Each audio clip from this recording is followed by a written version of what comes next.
Olá, sexto ano, boa noite. A nossa aula vai ser online, né? Pelo menos por enquanto, até se normalizar esse negócio aí de coronavírus, que eu tenho fé que isso vai ser rápido, né? Isso vai acabar, a gente vai ter as nossas aulas presenciais. Por enquanto tem que ser assim para a gente preservar a nossa família, né? As pessoas que amamos, preservar a nossa vida, né? Mas eu creio, em nome de Jesus, que isso não vai ser por muito tempo. Vamos continuar tendo fé, orando, se cuidando e dentro das nossas casas, tá certo? Mas eu tô com saudade de vocês, tá? Gente, olha só, eu vou começar com a matéria do segundo capítulo, Grupos Humanos da Pré-História, é a unidade 2 da apostila. E assim, pré-história, né? Para a gente entender o que foi a pré-história, o que de fato ocorreu na pré-história, enfim, será que os homens e dinossauros viveram na mesma época? A gente vai ver tudo nessa aula, tá? Mas antes de entrarmos, né, de fato na matéria, eu queria tirar uma dúvida muito comum entre os alunos, né, entre as pessoas, que assim, a pergunta é: de onde viemos? E aí, de onde nós viemos? Do bico da cegonha, né? Enfim, a gente tem aí uma vasta gama de respostas, né? E aí cada um tem a sua, né? Mas antes de a gente começar a falar em pré-história, a gente precisa entender, na verdade, a origem da humanidade. Tem várias teorias, tá, gente? Tem várias teorias. Tem teorias religiosas, tem teorias científicas, tem teorias que vão se juntar as duas para tentar explicar a origem do ser humano. Mas as mais comuns são duas, tá? A teoria criacionista e a teoria evolucionista. A teoria criacionista, o nome já está dizendo, né? Criação. Ou seja, que é uma explicação religiosa que nós somos criação de Deus. Ou seja, o homem criou o homem, criou a terra e tudo que nela há, tá? Essa teoria, inclusive, está no livro de Gênesis, na Bíblia, tá bom? E tem também a teoria evolucionista. Essa teoria é de um naturalista britânico chamado Charles Darwin. Tem gente que vai falar assim: ah, Charles Darwin falou que o homem descende do macaco, né? Charles Darwin falou isso, mas não assim, tá certo? Ele, na verdade, vai falar que o homem e o macaco descenderam de um ancestral em comum, tá certo? E aí, com relação às plantas, ele vai dizer, o Charles Darwin, olha só, ele não vai aceitar nenhuma hora que assim seja a criação de Deus. Ele vai achar, por exemplo, que as plantas elas vivem num ambiente e de acordo com a evolução do ambiente em que ela vive, as plantas, né, os vegetais, seja lá o que for, eles também vão se evoluindo, ou seja, ele não acredita que seja a evolução, que seja uma criação de Deus. E olha só, eu como professora jamais assim eu vou questionar quem acredite na evolução ou quem acredite na criação de Deus. A intenção não é essa. Na verdade, a minha obrigação é passar para vocês as duas teorias que são mais discutidas. Mas cabe a cada um de vocês acreditar na teoria que lhe convém, tá certo? Mas não é justo eu só falar, puxa a brasa pra sardinha de um ou de outro, entendeu? Isso aí fica a cargo de vocês que decidem. Mas vamos voltar lá para a história. Homem e dinossauro viveram na mesma época? O que vocês acham? Nem pensar, gente. Não pensem isso, tá? Isso aconteceu na historinha do Piteco, lá na história em quadrinhos, ou então no desenho dos Flintstones, que o homem vivia junto com o dinossauro. Essa junção homem com dinossauro nunca existiu, tá? Os dinossauros foram extintos há mais de 100 milhões de anos, tá? E o ser humano? O ser humano apareceu no planeta há mais ou menos 3,5 milhões de anos, né? Então, homem e dinossauro, nada de conviverem juntos, tá certo? E como é que nós conseguimos entender, assim, várias coisas que aconteceram no passado? Né? Você fala assim, professora, como é que você sabe isso tudo, né? Como é coisa antiga que você ainda sabe? A história não anda sozinha. A história, ela anda com mais duas, pelo menos duas ciências juntas, que é a arqueologia e a Ih, gente, peraí que a minha língua engasga. Paleontologia, tá? Essas duas ciências andam junto com a história. Juntas elas descobrem, por exemplo, alguma coisa que está enterrada há muito tempo e ali com os estudos você sabe de que século é aquilo, que tipo de material é aquele, até um mínimo dente que for encontrado com a pesquisa dessas duas ciências, você vai ter ali, entendeu? Todo o histórico daquela peça, né? Ou seja lá de um osso ou de seja lá o que for, de um pedaço de cerâmica, não importa. O que importa é a história sabe de muitas coisas a partir do estudo da paleontologia, agora saiu, e da arqueologia, tá certo? Então, uma não vive sem a outra. A gente precisa ter base para falar. Eu lembro que quando eu falei uma vez na aula com vocês sobre as fontes históricas, no primeiro capítulo, se eu não me engano, falamos sobre fontes. As fontes materiais, elas são importantíssimas para a história, mas desde que elas sejam realmente estudadas, verificadas, porque é muito fácil, né, eu chegar no meu quintal e plantar alguma coisa e falar que aquilo ali é uma peça histórica. Não, mas a arqueologia e a paleontologia, ela estuda, ela pelo material, enfim, é uma coisa muito minuciosa que não cabe a mim ficar falando, porque eu não sou nem arqueóloga e nem paleontóloga, mas são ciências super sérias, tá? Então vamos à divisão da pré-história, gente. Olha só, pré-história. A pré-história ela é dividida em três partes principais, que é o período paleolítico, gente. Olha, paleolítico, paleo, que significa antigo, e lítio significa lito, significa pedra.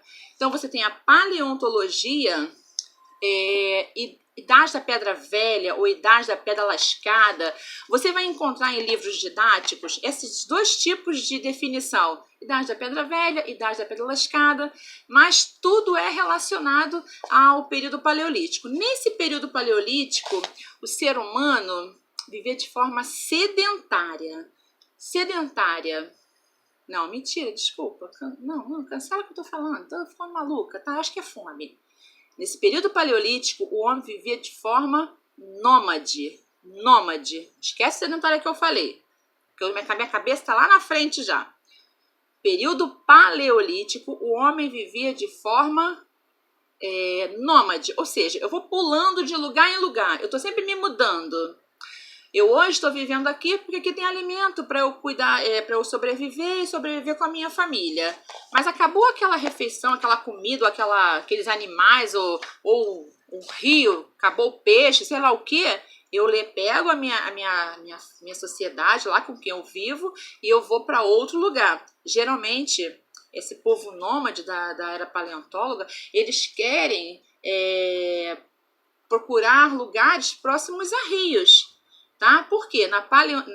Nesse período da pré-história, eles não sabiam ainda o que era viver, eles sabiam o que era viver em sociedade, já sabiam determinar o que as mulheres faziam, o que os homens faziam, mas não assim da forma mais organizada que vai ter num período mais à frente, que ainda vou explicar para você, que é o Neolítico, tá certo?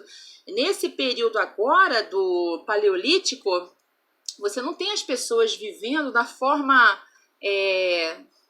eles vivem de sociedade, mas não aquela sociedade muito correta, sabe? Mas quando eu explicar o período neolítico, vocês vão ver a diferença, tá certo? E o período paleolítico, ele vai aí...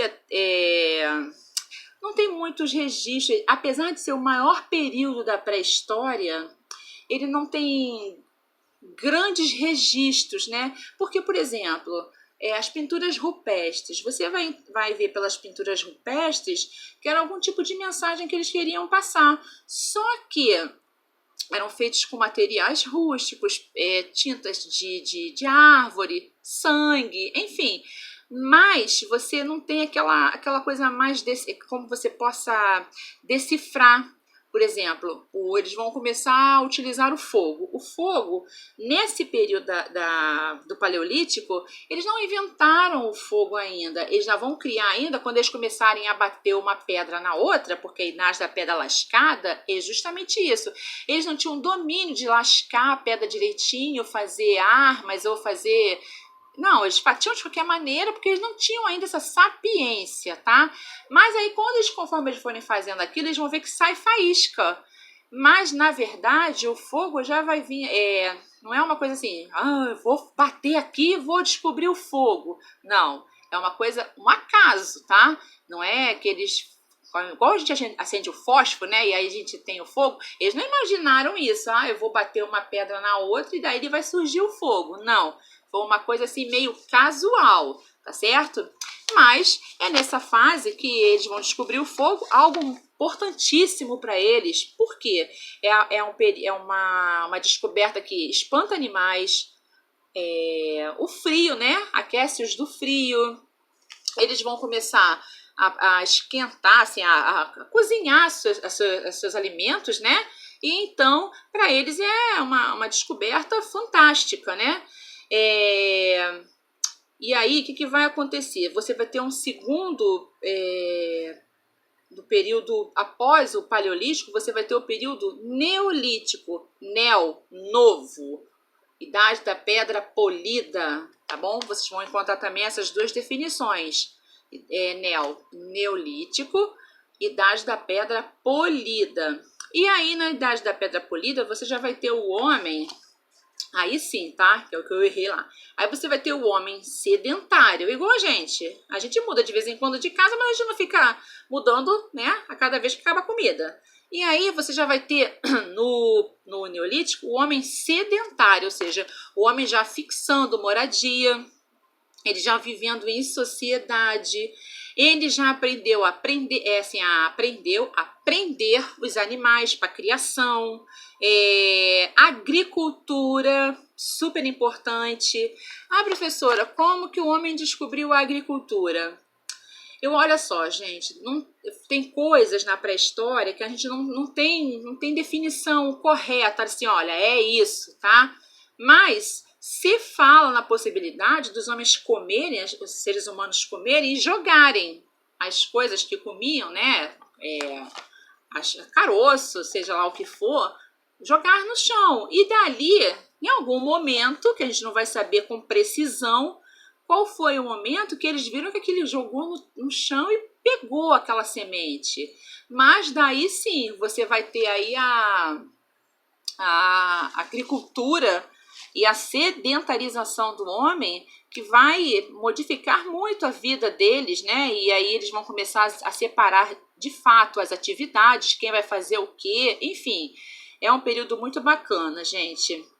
E aí, por último, você vai ter, após o Neolítico, você vai ter a Idade dos Metais. Idade dos Metais, que o homem começa já a criar, a produzir armas, ferramentas são importantes, enfim.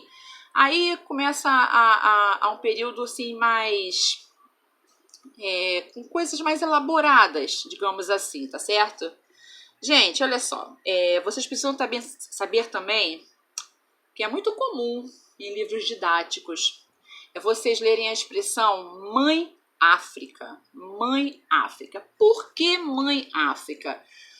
O primeiro fóssil encontrado foi até de uma mulher, que ela recebeu o nome de Luzia. Esse fóssil, né, esse crânio dela, essa ossada de uma ossada de uma pessoa de nossa espécie, tá?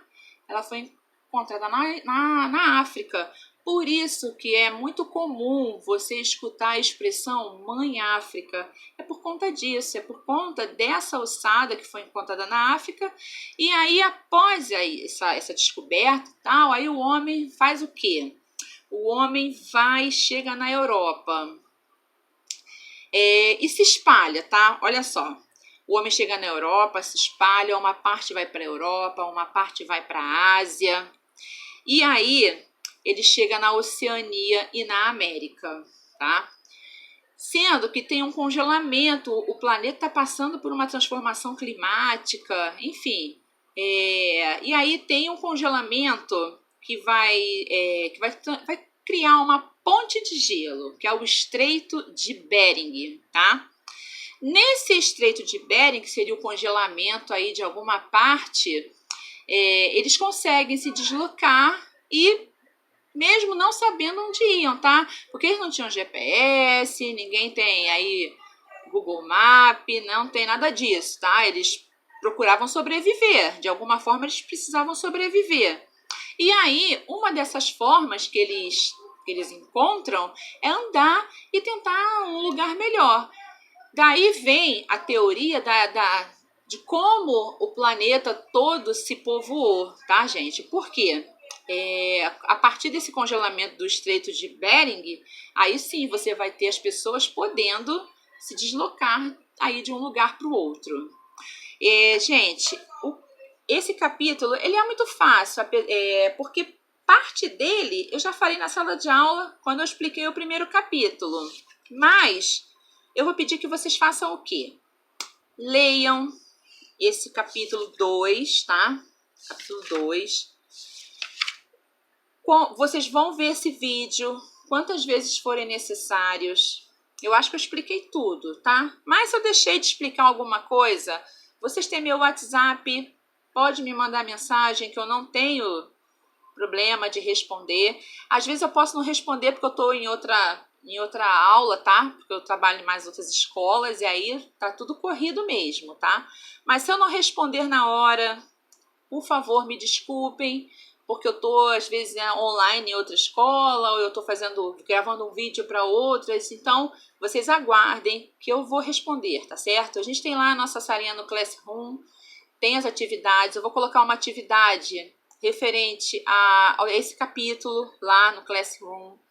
Vamos botar data para vocês me entregarem, não precisem ficar desesperados. Professora, não tô achando, professora. Não, nada disso, tá?